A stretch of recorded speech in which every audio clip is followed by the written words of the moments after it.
سلام دوستای عزیز، به کانال من خوش اومدین.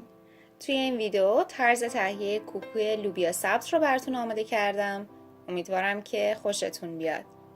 مواد لازم: لوبیا سبز ریز خرد شده 1 پیمانه، قارچ رنده شده 1 پیمانه، سیب زمینی رنده شده 1/2 پیمانه، تخم مرغ 1 عدد، پنیر چدار رنده شده 1/3 پیمانه، گردو 3 قاشق غذاخوری، پودر سیر 1 قاشق چایخوری و نمک و فلفل به میزان لازم.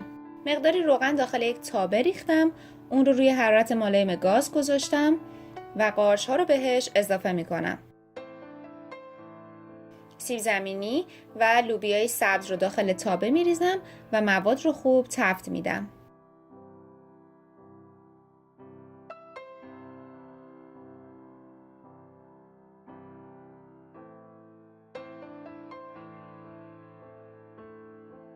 بعد از گذشت 2 الی 3 دقیقه گردو خرد شده، نمک، فلفل و پودر سیر رو اضافه می کنم.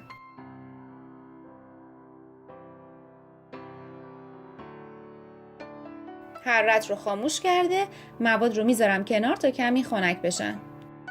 حالا داخل یک کاسه دیگه تخم مرغ رو با شنگال میزنم تا بافتش یک دست بشه. مایه سبزیجات رو بهش اضافه می کنم و پنیر رو روی اون میریزم و مواد رو خوب مخلوط میکنم.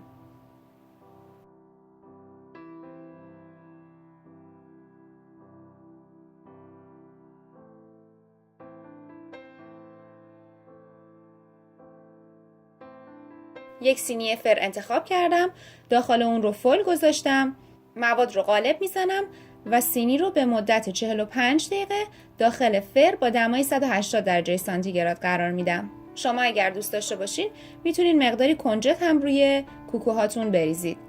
همونطور که ملاحظه میکنید کوکو لوبیا سبز ما آماده سروه. امیدوارم که از این ویدیو هم خوشتون اومده باشه.